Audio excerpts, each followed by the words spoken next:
Happy Sunday. How are you guys doing? As you can see by this thing here, it's another beautifully grey, miserable and rainy day here in London. But we got to get out, get results, stay consistent. So wow, has the market plummeted or what?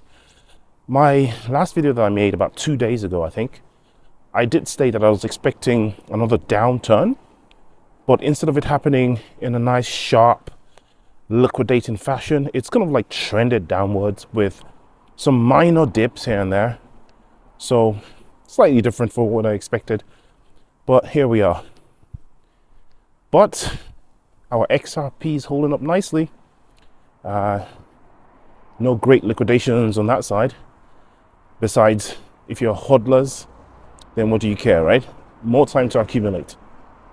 Well, actually today I wanted to talk about something more on the implementation / utility side of things, right? So I have a PO box that I try to renew. It's an annual PO box, and I want to use my debit card that I use everywhere. I use it on London Underground. I use it in the supermarket with no problem. So I went to use this debit card, which is a Visa debit card, to renew my Royal Mail PO box subscription.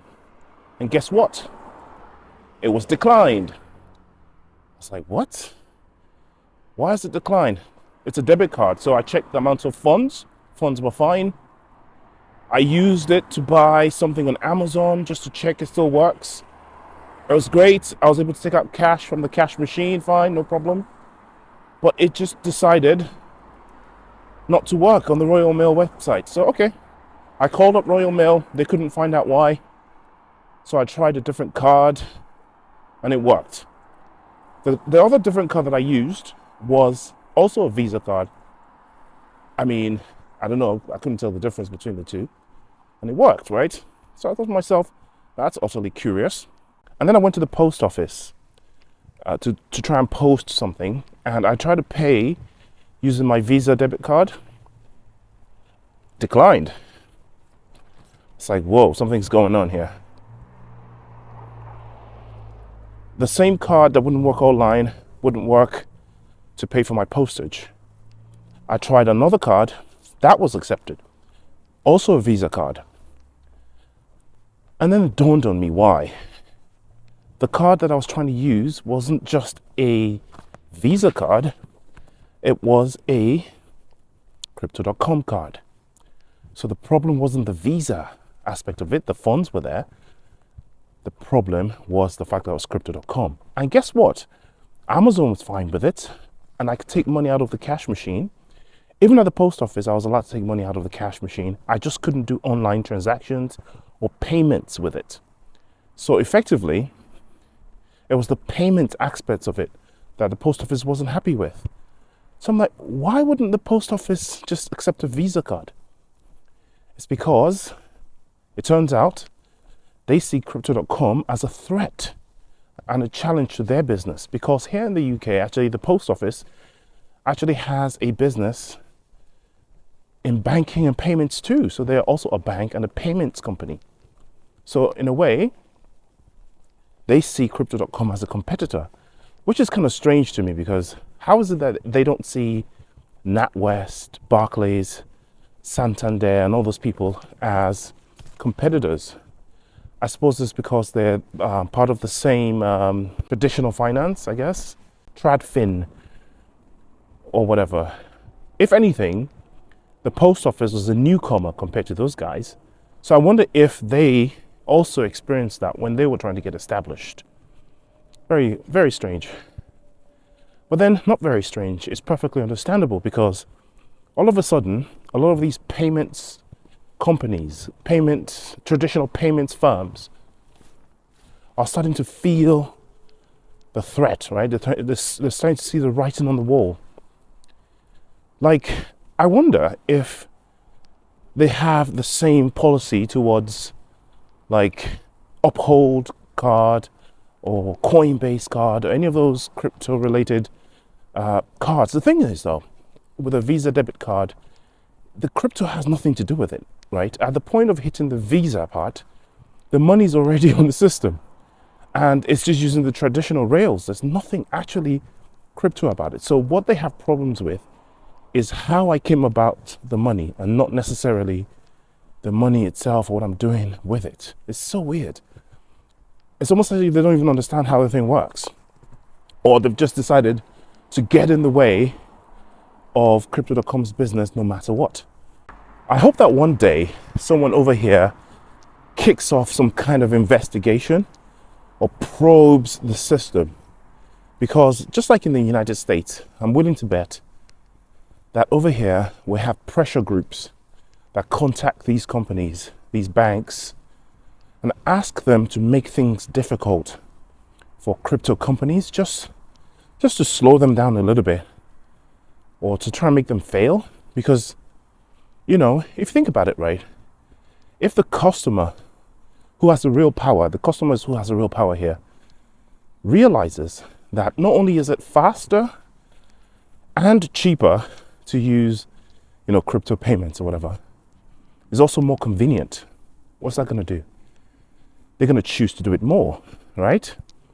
But now, the way it is, just like it's been for the last decade or so, it's got this false impression that it's so difficult, it's cumbersome, it's confusing, it's complicated, it's illegal, you're going to lose all your money. That's the image they want to perpetuate about, you know, crypto and using crypto. When on the utility level, it's just the same as what you already have, only it's easier, cheaper, faster, etc. Also, you can custody your own stuff.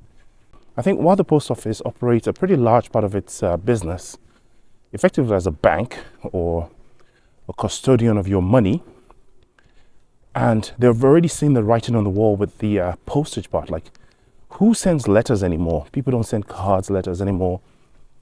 I think email and the internet kind of destroyed a whole chunk of Royal Mail's business, the post office, right?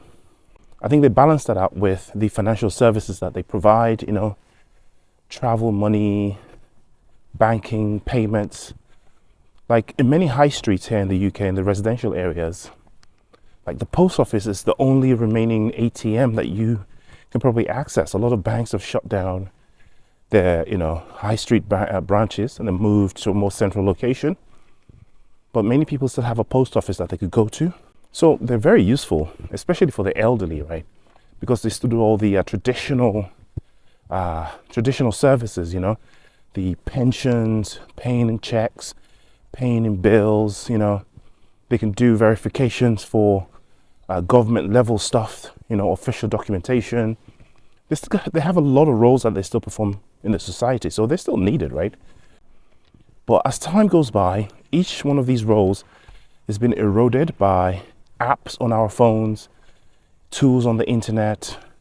Also, the elderly are passing away, and the population is getting younger and younger, more savvy and savvy, technologically speaking. Or not necessarily younger and younger, even like the people becoming the new elderly, you know, the new class of 2025 of the elderly are more technologically savvy than the one before them. Many of them now have smartphones and they know how it works, right? Because those guys were in their 40s 20 years ago, and they've had 20 years to learn. So the writing is on the wall for this traditional institution here in Britain called the post office or Royal Mail, right? And it's in kind of their interest to try and get in the way of this kind of innovation. If I were them, though, if I was one controlling things, rather than getting in the way, I would get involved. They have the infrastructure, right? They have all the financial rails. Why not launch, I don't know, a post office blockchain, Royal Mail blockchain or whatever, you know, Royal Mail coin. Release a token that people can use, a payment system that integrates into your services, right? Be forward thinking rather than backward thinking. I know it's a traditional institution, but, you know, take the story of Netflix and Blockbusters, right? I'm old enough to remember when we had to get movies from Netflix through the post. Basically, you go through their catalog, whether you have a VHS tape or the flashy new DVD back in them days, and then eventually Blu-ray, or you visit an actual blockbuster brick and mortar place, right? It was mostly the brick and mortar place. Very few blockbuster shops would, do postage, but Netflix came into the scene, and they were pretty much a catalog based system, and they embraced the future. And Blockbuster just ignored this new, mail order thing. And then when the internet came, they just ignored that as well. They were so established, so comfortable, so secure in their old ways. And now in 2025, Netflix is the biggest streaming service, and Blockbuster's dead. And that's what's going to happen with these organizations that refuse to embrace the new technology, the new paradigm. And a lot of these, some of these organizations actually know, right? The bigger ones, right? JP Morgan, BlackRock, they've been around for centuries now, these guys. So they understand what it takes to still be around, longevity. They understand longevity, which is why they're buying up all the Bitcoin and Ethereum, and they're doing the groundwork to make sure that they're at the forefront of all of this stuff. Unfortunately for Britain, we're still fighting it, right? Regulation by enforcement, not regulation by, whatever it is the SEC is doing in the US now. We need a kind of new body, just like the SEC's new sort of crypto task force. We need a task force here to go out and do some kind of evaluation of what people need, what people want, clear regulations. How does this benefit the people? How can we incorporate this in existing systems?